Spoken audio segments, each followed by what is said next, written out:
Alhamdulillah wassalatu wassalamu ala Rasulillah Muhammad ibn Abdullah wa ala alihi wa sahbihi wa man tabi'ahu bihudah ila yaumi liqa'illah wa la hawla wa la quwwata illa billah. Nawayna ta'alluma wa ta'lima wa tadhakkura wa tadhkir wa nafa'a wal intifa'a wal ifada wal istifadah wal hatha la tamassu bi kitabillah wa sunnati Rasulillah wa du'a ila al-huda wa dalalata 'ala al-khair ibtigha'a wajhillah wa qurbillah wa thawabillah subhanahu wa ta'ala. Nah, siapa yang baca? Bismillahirrahmanirrahim. Rabiyatul janini ar-rafiqi musuruki mati ummihi yaumal jinayati 'alaiha fa yakunu ma wajaba bi sayyidiha fa yajibu fil janini al-yahudi aw nasrani muratun katuluti murati muslimin wa huwa ba'irun wa thulutha ba'irin. Faslun. Malas. Bismillahirrahmanirrahim. Qala al-mu'allif fi kitabih Fathul Qarib. Nafa'ana Allahu bihi wa bi 'ulumihi fid dharain. Amin amin ya rabbal alamin. Ini menjelaskan atau meneruskan daripada penjelasan kita yang kemarin, yaitu permasalahan tentang diyahnya janin. Diyahnya apa? Diyahnya janin. Kemarin dikatakan janin itu apa janin? Janin yaitu adalah seorang anak atau seorang bayi yang masih berada fi batni ummi. Itu namanya janin. Yang posisinya masih ada di perut ibunya. Nah, ketika misal ada seseorang melakukan kejahatan kepada sang ibu yang lalu kemudian menyebabkan keguguran dari kejahatan itu, maka ini orang yang melakukan kejahatan tersebut harus dikenakan diyah yang disebut dengan diyatul janin. Gitu ya, Ulad ya. Dan kemarin dikatakan bahwa ini juga berlaku baik kepada janinnya itu laki-laki ataupun janinnya itu perempuan, baik janinnya itu anggota badannya sempurna, nggak ada kecacatan, ataupun janinnya itu ada cacat, berlaku. Ya, ada seorang laki-laki melakukan kejahatan kepada seorang perempuan yang sedang hamil, misalnya Z. Z memukul Hindun, yang mana Hindun ini dalam keadaan hamil. Lalu disebabkan karena pukulannya Z itu, si Hindun ini keguguran. Ya, maka nanti si Z ini kena diyatul janin. Baik nanti anak yang keguguran yang lahir itu laki, mau perempuan, mau cacat, mau sempurna, nggak mau tahu, maka Z tetap kena diyatul janin. Itu kemarin sudah dijelaskan. Bahkan dikatakan kemarin apa? Kalau seandainya pun yang keguguran janinnya itu masih berupa daging, itu bisa kena diyatul janin. Ya kan? Masih berupa segumpal daging. Tapi kan kemarin dirinci menjadi dua ya. Kalau kegugurannya itu adalah berupa daging, maka dilihat, suruh mendatangkan ahlul khibroh atau dokter apa? Dokter bayi. Ya kan? Dokter bayi ini apa namanya? Terdiri daripada empat bidan. Begitu ya, empat bidan. Maka dilihat, apabila si 4 bidan ini mengatakan fihi suratun khafiyah, katanya, oh ini daging ini sudah mulai nampak ini, ini hidungnya ini sebetulnya sudah kelihatan, ini kupingnya, oh ini kelihatan dahinya, dia ngomong gitu, artinya sudah terbentuk sosok manusia walaupun sangat samar. Maka kalau apa namanya, kalau ngomong kayak gitu si 4 bidan ini, maka gimana? Kena diyatul janin. Nah, tapi kalau si 4 bidan ini gak bilang gitu, justru ngomong, loh ini cuma daging ini. Ya apa, sudah ada nggak nampak? Hidung nggak ada. Baru ini kalau seandainya ini nggak keguguran, baru nanti mungkin akan nampak. Tapi kalau sekarang, keguguran sekarang nggak ada, ini nggak nampak sama sekali. Nah, kalau seperti itu dikatakan di Bajuri kemarin apa? Maka fala syai' fihi, maka nggak ada diyah sama sekali.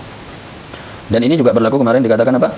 Baik si janin ini nasabnya tetap dibenarkan oleh syariat atau tidak. Sebagaimana apabila janin ini hasil daripada anak zina. Na'udzubillah ya. Misalnya ada seorang wanita ini berzina sampai dia hamil. Setelah dia hamil, ternyata sama Z wanita ini dipukul sampai dia keguguran, atau istilahnya kalau sekarang anak zina, maka tetap Z kena diyatul janin. Itu kemarin ya, pembahasan yang kita bahas kemarin. Kemudian ini sambil murojaah sebentar untuk mengingat ya.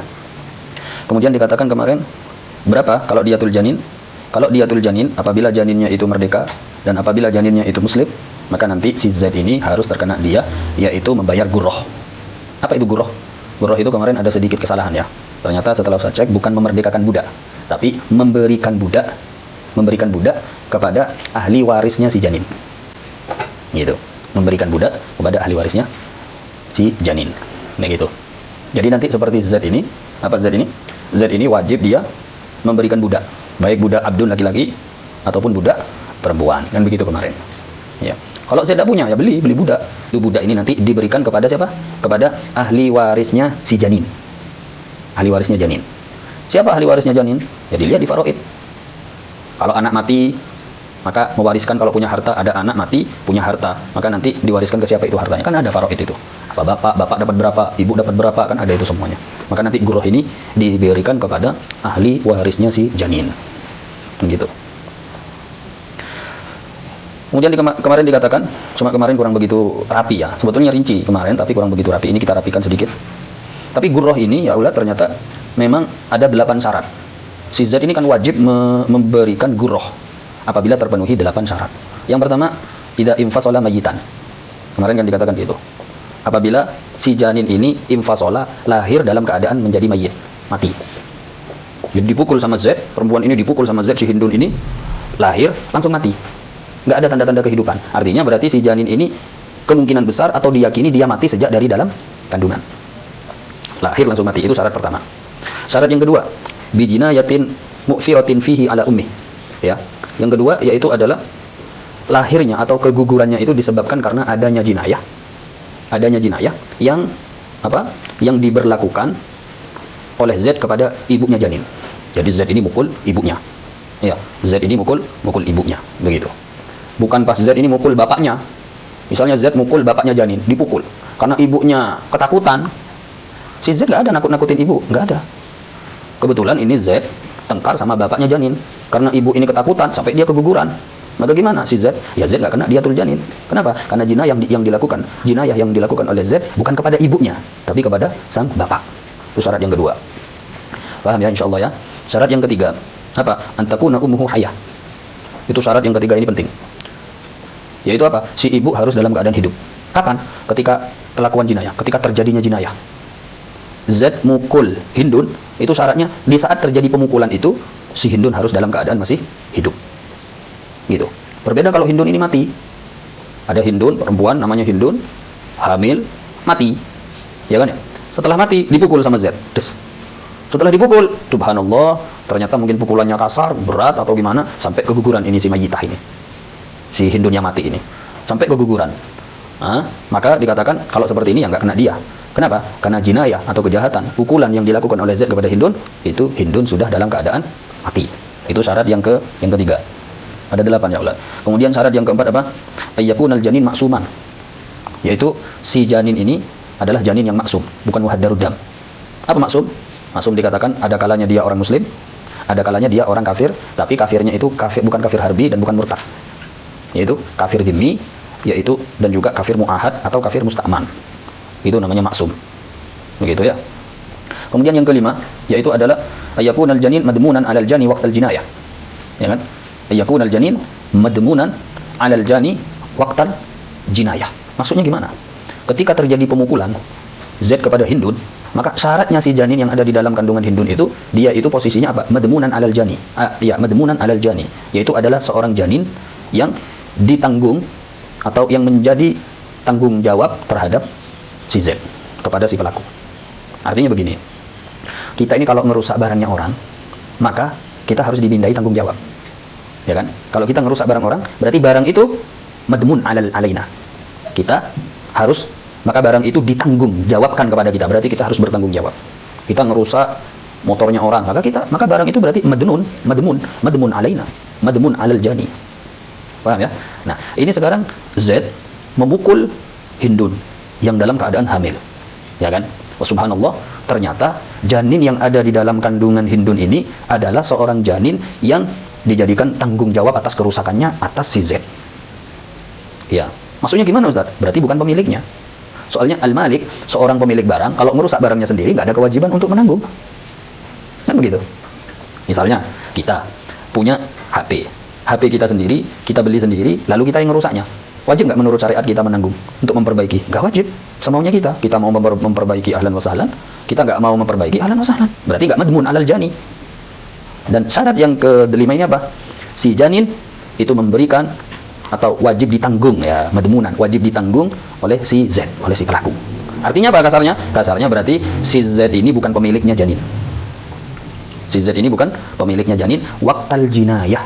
Semua itu yang nomor 5 ini apa namanya? Tolak ukurnya adalah ketika terjadinya pemukulan tadi itu, bukan setelahnya atau ba'du atau qablu atau sebelumnya.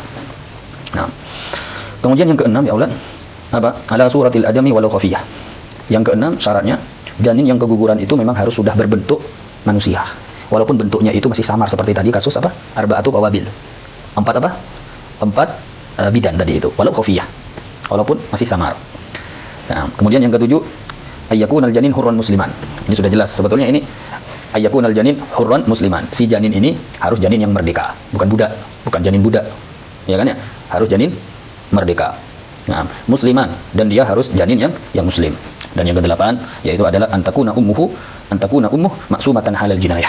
Yang terakhir apa? Hendaknya si ibunya janin ini ketika terjadi pemukulan itu adalah wanita yang maksumah. Wanita maksumah maksudnya gimana? Hah? Wanita maksumah di sini maksudnya ada kalanya dia berarti muslimah atau ada kalanya dia kafiroh, tapi kafiroh yang gimana? Yang tidak muhaddaratud dam, yaitu kafiroh yang musta'man atau kafiroh mu'ahad atau kafiroh dhimmi. Gitu ya, bukan kafiroh harbi atau murtaddah. Itu yang sudah kita bahas waktu itu. Ya, khair. Kemudian dikatakan kemarin, Masya Allah ini banyak ini kemarin ya. Kita rapikan aja dulu. Ini nggak mau tahu. Kalau terpenuhi 8 syarat ini terpenuhi, maka si Z wajib membayar diyatul janin, yaitu gurroh tadi itu. Wajib sudah. Maka dikatakan di Bajuri, baik terlahirnya, baik ketika lahir itu ibunya hidup, atau ibunya sudah mati, yang disebabkan kejahatan yang dilakukan di saat ibunya masih hidup. Nah, ini agak ruwet bahasanya, tapi gampang sebetulnya. Sebetulnya gampang, cuma bahasanya aja yang agak ruwet. Iya kan? Ini nggak mau tahu. Syaratnya itu gini ya, Ulad. Syaratnya tadi apa? Yang nomor 3 syaratnya yang penting ketika Z memukul Hindun, yang penting Hindun ini hidup. Ketika terjadi pemukulan, Hindun itu hidup. Itu tolak ukurnya. Gitu. Ya. Misalnya si janin ini gugur. Disebabkan pukulannya Z kepada Hindun. Yang mana Hindun tadi dalam keadaan hidup, masih hidup. Lalu kemudian si janin ini gugur, janinnya mati, Hindunnya hidup. Makanya apa? Kena dia. Itu satu. Kemudian janinnya keguguran, janinnya mati, Hindunnya mati. Lihat. Kalau matinya Hindun ini setelah terjadi pemukulan, paham ya? Kalau matinya Hindun setelah terjadi pemukulan, maka di sini ya kena diyatul janin. Ya, berbeda kalau si Hindun ini mati di saat terjadi pemukulan atau mati sejak sebelum terjadinya pemukulan. Nah, itu di Bajuri seperti itu. Kemudian di Bajuri juga dikatakan jinayahnya di sini nggak mau tahu, mau baik ada kalanya dengan qaul, ada kalanya dengan fi'il, ada kalanya dengan tarak, gitu. Qaul apa? Qaul itu berarti dengan ucapan. Z mengancam atau menakut-nakuti Hindun dengan ucapannya. Awas kamu ya. Kamu itu perempuan ini, pokoknya sama dia ditakut-takutin sudah, diancam, ditakut-takutin sampai si Hindun ini gemetar, ketakutan dan dia keguguran. Maka Z di sini kena diyatul janin karena dia telah melakukan jinayah bil qaul. Kemudian yang kedua, ada kalanya ya Ulad, jinayahnya ini berupa fi'il. Fi'il berarti pukulan. Seperti yang tadi dicontohkan. Kemudian yang ketiga, ada kalanya jinayahnya itu berupa tarak. Apa tarak? Tarak itu meninggalkan, membiarkan si Hindun ini dalam keadaan suatu keadaan yang menyebabkan itu keguguran. Contoh, membiarkan kelaparan.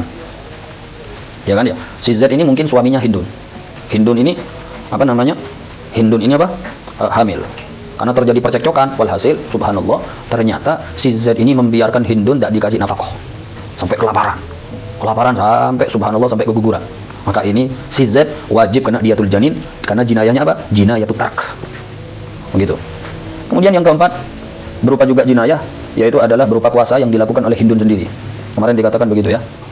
Si Hindun ini puasa, baik puasanya itu di bulan Ramadan, ya kan? Karena dia puasa, baik puasa Ramadan, apalagi puasa sunnah, sampai menyebabkan puasanya itu dia kelaparan, dia sudah tahu sakit perut, sudah tahu dia, tapi tetap masih. Berarti kan seakan-akan nggak mungkin ya orang melahirkan nggak sakit perut itu nggak mungkin. Nanti nyari dimanapun nggak ada. Loh, kok lahir? Anda nggak tahu? Nggak ada. Semua orang keguguran dan melahirkan itu pasti awalnya sakit perut. Seharusnya Hindun ini, dia kalau puasa dan tahu itu sakit perut, dan perempuan itu dia pasti tahu ya, ini saya mau melahirkan ini. Segera makan seharusnya, segera dibatalkan. Tapi sama ini enggak, Hindun ini tetap puasa sama dia, seakan-akan dia sengaja supaya si janinnya ini keguguran. Nah, maka gimana dikatakan? Di Bajuri itu dikatakan, puasa sampai keguguran, maka si Hindun sendiri, si sang ibu ini wajib dia membayar gurroh. Wajib dia membayar dia gurroh. Begitu. Yang mana nanti gurrohnya ini ditanggung oleh akilahnya Hindun. Karena memang gurroh ini nanti ditanggung oleh akilah.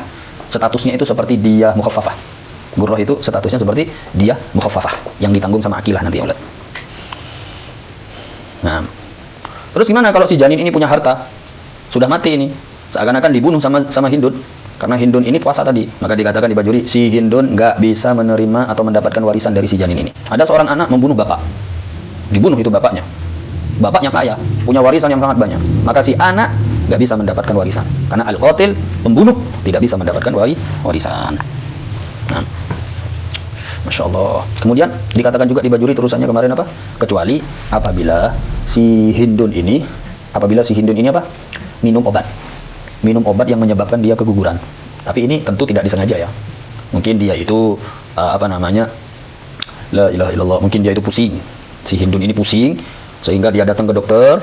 Dokter, saya ini pusing, gimana ini? Oh ya, dikasih obat untuk menghilangkan pusing, bukan obat untuk menggugurkan, bukan. Dikasih obat untuk menghilangkan pusing. Diminum itulah obat. Ternyata subhanallah, mungkin dosisnya beda atau gimana sampai menyebabkan Hindun ini mules-mules. Ingat, mulesnya Hindun bukan karena puasa yang dia sengaja. Kalau puasa gampang, mules tinggal makan, selesai. Tapi kalau ini sudah terlanjur masuk itu obat, sehingga dia mules, datang lagi ke dokter, dokter ini saya mules. Waduh, kata dokter, ternyata dosisnya sampean ini rendah. Ini sampean ini pasti akan lahir ini. Duh, gimana ini dokter? Salah minum obat. Makanya apa kalau seperti itu? Maka dikatakan di Bajuri, lam tadman. Tidak wajib si Hindun ini membayar dia. Kama qala Zarkashi. Ya, akhir kita baca, dan itu banyak ya, bisa antum merojai lagi nanti itu. Bismillahirrahmanirrahim. Wadiyatul janini, dan adapun diyahnya janin ar-raqiqi yang budak. Nah, kemarin atau barusan yang kita baca itu adalah diyahnya janin yang merdeka. Gimana? Diyahnya janin yang merdeka yaitu adalah gurroh. Kalau janin yang budak maka gimana? Maka dikatakan wadiyatul janini, dan adapun diyahnya janin ar-raqiqi, yang mana janin tadi itu seorang budak atau seorang anak budak. Usyuru qimati ummihi, usyuru 1/10 qimati ummihi, daripada harga ibunya si janin. Ini antum biar paham ini pelan-pelan. Masya Allah. Si Z, ya, si Z ini subhanallah, si Z ini memukul Hindun. Ya, yang mana Hindun ini budak yang sedang hamil. Subhanallah, budak yang sedang hamil. Ya, budak yang sedang hamil. Nah, anak yang ada di dalam kandungan Hindun itu, jadi cerita awalnya tuh gini. Hindun ini misalnya wanita kafir, ikut perang. Nanti ada di bab perbudakan itu. Ikut perang bagian masak-masak pasukan kafir sama suaminya. Hindun ini hamil sama suaminya yang kafir itu. Ikut perang melawan orang muslim. Singkat cerita, pasukan orang kafir kalah. Si Hindun ini kena sama Z, didapati oleh Z. Yang mana Hindun ini sudah dalam keadaan hamil. Maka Hindun ini statusnya budaknya Z, dan anak yang ada di dalam kandungannya Hindun ini juga berstatus sebagai budaknya Z, calon budaknya Z yang masih ada di dalam kandungan itu. Maka ini disebut dengan janin ar-raqiq. Janin ar-raqiq. Ya kan ya? Janin ar-raqiq. Subhanallah. Nah, kemudian ya Allah,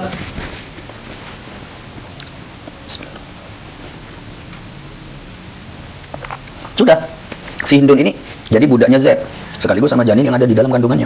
Dapat beberapa bulan, subhanallah, ya, si Joko datang memukul perutnya Hindun, budaknya Z ini, dipukul jinayah, ya kan, sampai menyebabkan si Hindun ini keguguran terhadap daripada janin ar-raqiq tadi itu. Makanya apa si Joko ini? Joko ini nanti terkena diyatul janin ar-raqiq. Berapa? Usyruki mati ummi, 1/10 daripada harganya Hindun. 1/10 daripada harganya Hindun. Jadi nanti harus tahu berapa harga ibunya ini. Kalau harga ibunya itu misalnya 100 juta. Seandainya ibunya ini dijual laku 100 juta. Makanya apa? 1/10 dari 100 juta berarti dibagi 10. Ya berarti 10 juta. Berarti nanti Joko harus membayar kepada sayyidnya, kepada Z, bukan kepada ahli waris. Joko nanti wajib membayar 10 juta kepada Z. Siapa Z tadi? Sayyidnya janin atau sayyidnya ibunya janin. Akhir. Dikatakan di Bajuri Aulad, Joko ini terkena diyah janin ar-raqiq, diyah janin budak ini, itu apabila terpenuhi 2 syarat. Yang pertama, syaratnya si janin yang keguguran, yang mati keguguran tadi itu harus maksum. Harus apa? harus maksum. Begitu. Ada kalanya muslim, ada kalanya kafir, tapi kafir yang muahad, musta'man, sama kafir yang dhimmi. Itu syarat pertama. Kemudian syarat yang kedua, apa? Terlahir dalam keadaan mati. Si janin ini mati. Ya sama syarat kayak yang sebelumnya. Memang lahirnya harus dalam keadaan mati. Lahir mati wes, nggak ada hidup sama sekali. Berarti diyakini dia mati sejak di dalam kandungan si Hindun. Gitu. Kemudian kematiannya itu disebabkan apa tadi? Kejahatan, pukulan yang dilakukan oleh Joko kepada ibunya. Walhasil syarat-syarat di atas tadi yang 8 itu juga berlaku kepada yang ini. Cuman mungkin ada yang dikurangi, kayak ayakuna hurron itu dikurangi. Paham ya? Jadi lahir apa? Lahirnya memang sudah mati. Itu syaratnya begitu. Insyaallah. Sehingga dikatakan di Bajuri, kalau seandainya falau infasala hayyan wa mata min atharil jinayah wajabat qimatuhu yaumal infisal wa inna qasad min usyriki mati ummih. Ya kan? Kalau gini, si bayinya ini yang dipukul sama Joko ini, Joko mukul Hindun, dipukul. Ya, sampai dia mulus-mulus, aduh ya apa ini, oh, bahaya ini. Subhanallah, ternyata keguguran. Pas waktu keguguran, hidup infasala hayyan. Nangis, si janinnya ini nangis. Nggak usah dipraktikkan ya nangisnya, ya walhasil dia nangis sudah. Hidup. Ya kan? Setelah hidup apa? Wa mata min atharil jinayah. Ternyata si janin ini nggak selesai nangisnya. Nangis terus dibawa ke dokter. Oh, ini sakit ini. Ini janinnya ini nangis karena biasanya bayi itu nangisnya beberapa menit aja. Ini nggak satu harian nangis, nggak berhenti-berhenti ini. Wah, nangis terus. Wah, dibawa ke bidan sama Hindun. Ini apa Hindun? Bidan. Kok nangis terus? Iya, dia itu nangis karena min atharil jinayah. Kesakitan ini. Kenapa emang? Dipukul sama Joko perutnya anak. Ya ini gara-gara pukulannya Joko ini sampai nangis-nangis kayak gini. Summa mata, sampai mati, maghrib mati sudah. Maka gimana? Maka dikatakan, ingat ya, lahir masih hidup, bukan langsung mati. Lahir masih hidup, merasakan kesakitan, baru mati. Nah, maka dikatakan wajabat qimatuhu yaumal infisal. Maka dalam hal ini si Joko wajib membayar diah sama diahnya, yaitu membayar harganya, bukan harganya ibu, tapi harganya si janin.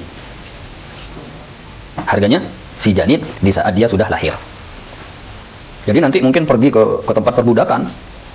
Mungkin orang-orang kalau ahli budak itu sudah tahu. Ini tadi janin ini sempat hidup, misalnya hidup 5 jam. Ini kira-kira kalau dijual tadi berapa? Oh, ini masih kecil, masih bayi, ini mungkin laku 2 juta. Misalnya 2 juta ini rohis. Ya akhir. Maka wajabat qimatul janin yaumal infisal. Maka nanti Joko wajib bayar 2 juta. Rohis ya. Gitu. Bahkan maka dikatakan wa inna qasad min usyriki mati ummih. Walaupun nanti harganya janin itu kurang daripada 1/10 daripada harganya si ibu. Ya 2 juta. Kalau tadi 1/10 harganya ibu berapa? 10. Ini kok cuma 2 juta? Walaupun cuma 2 juta bayar. Gitu ya. Masya Allah, pengen cepat aslinya ya. Gimana ini? Ya khair agak ngebut ya. Dikatakan di Bajuri ini,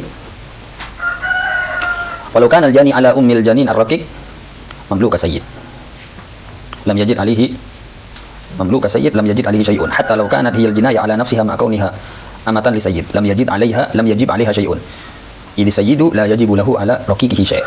Ya, ini jelas. Tadi syaratkan tentang madmun syarat berapa, Iwan? Kelima. Kalau enggak madmun gimana? Artinya si pemiliknya sendiri yang melakukan kejahatan itu.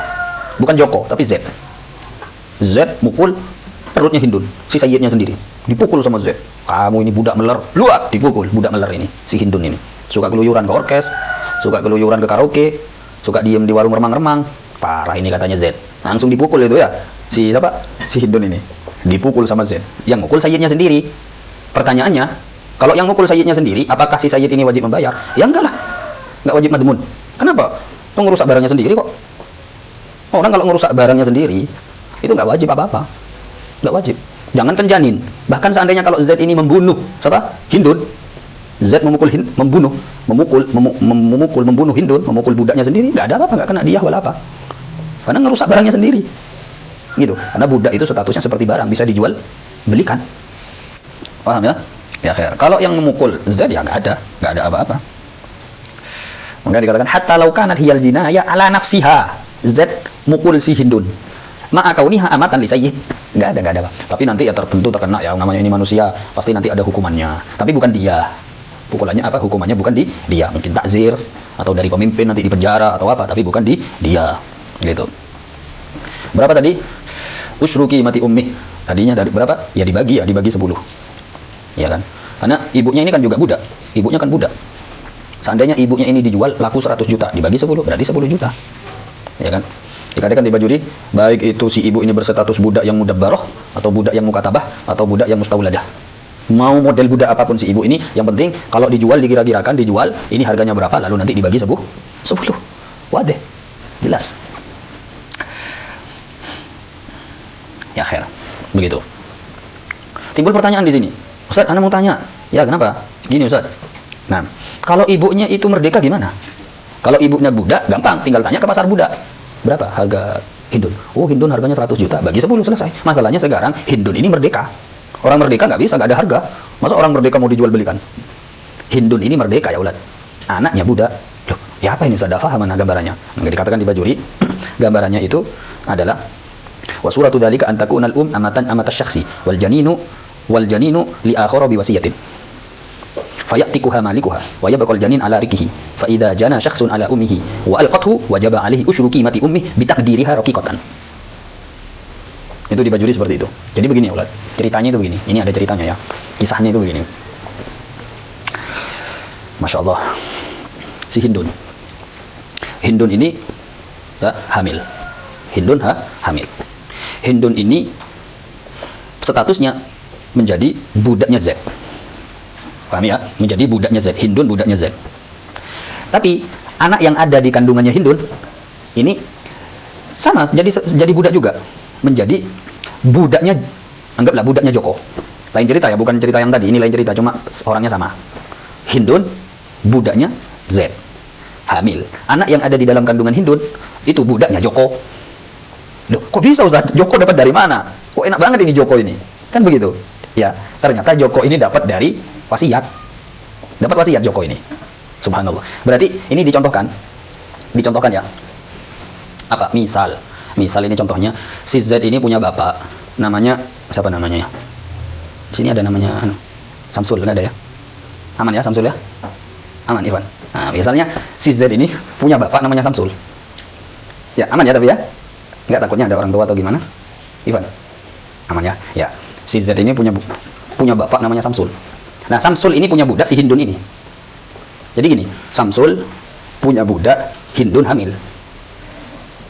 Samsul bilang gini ke Joko, "Kok, ya Sul. Apa Sul? Kok, itu kok ya. Budak saya Hindun itu hamil. Nanti saya kalau mati, saya berwasiat kepadamu bahwasanya al-janin fi batniha, anak yang ada di kandungannya Hindun, nanti kalau saya mati itu milikmu, Joko." Berarti Joko nanti kalau Samsul ini mati, si Joko ini memiliki al-janin biwasiyah. Ternyata setelah ngomong kayak gitu, nggak lama kemudian dapat 2 hari mati si Samsul ini. Maka otomatis apa? Barang-barangnya, harta warisan, barangnya Samsul ya terwarisi kepada Z, kepada anaknya. Jadi Z ini dapat budak lewat warisan, si Joko dapat budak lewat wasiat. Paham ya maksudnya ya? Lewat wasiat si Joko ini. Ajib Joko ini ya, insyaallah Joko.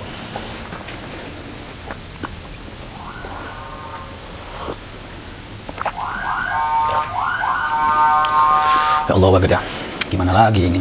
Pengen cepat Ustaz aslinya, pengen ngebut gitu loh. Ya khair. Subhanallah ya. Ternyata apa ya ulat? Singkat cerita, si Samsul mati, si Z dapat warisan budak, dapat budak dari hasil warisan yaitu si Hindun, si Joko dapat budak lewat wasiat yaitu janin yang ada di kandungan Hindun. Singkat cerita, subhanallah, sebelum terjadi kelahiran tadi itu, si Z memerdekakan Hindun. Katanya Z, waduh anak kasihan, ente sudah jadi budaknya Pak Samsul, bapaknya anak bertahunan. Wis anak lihat ente, masya Allah, luar biasa, wis anak merdekakan ente. Katanya si Z. Berarti Hindun merdeka. Pertanyaannya janin. Janin apa ikut merdeka? Dikatakan kemarin kalau ibunya merdeka berarti merdeka. Enggak, ini pengecualian ini. Tidak bisa. Ini tidak bisa. Kenapa? Karena janin yang ada di kandungan sang Hindun, sang ibu, sang perempuan ini, itu sudah bukan menjadi miliknya Z, tapi jadi miliknya Joko. Tetap dia berstatus sebagai budak. Paham ya? Begitu. Subhanallah, datang orang, ini banyak orangnya ini. Datang orang laki-laki, namanya siapa? Namanya misalnya, siapa ini? Yang paling enak siapa? Siapa? Kasih nama satu. Paijo. Aman ya? Ya. Paijo datang. Paijo. Iya. Si Paijo datang ya ulah. Ya kan? Ceritanya gimana tadi? Si Hindun sudah merdeka, hamil janin. Janin ini miliknya Joko lewat wasiat. Paijo Jo ini gregetan, punya masalah sama Joko. Kurang ajar ini budaknya, dipukul budaknya Joko. Dan anunya apa? Perempuan tadi itu ada masalah bukan sama Joko, sama Hindun, dipukul. Bluak. Sampai si Hindun yang merdeka tadi itu melahirkan seorang janin daripada budaknya Joko. Paham ya? Budaknya janin sampai mati memenuhi syarat 8 itu. Maka Pai Jo ini, si Pai Jo ini ya harus dia kena diatul janin. Diatul janin ar-raqiq. Diatul janin ar-raqiq. Berapa Ustaz? Ya tetap usruki mati ummi. 1/10 dari harganya Hindun. Loh, Hindun sekarang sudah merdeka Ustaz. Ya apa? Maka dikatakan di bajuri terakhir apa? Bitakdiriha raqiqatan. Maka dikira-kirakan si Hindun ini seakan-akan dia seorang budak. Jadi nanti ke tempat budak. Ini merdeka sudah Hindun, Pak, ke tempat budak. Ya. Ya Pak, ini kira-kira Hindun ini yang sekarang merdeka, kalau dia jadi budak harganya berapa? Oh, harganya kalau sekarang ini sudah mulai agak perawatan, ini sudah Masya Allah ini 150. Maka gimana?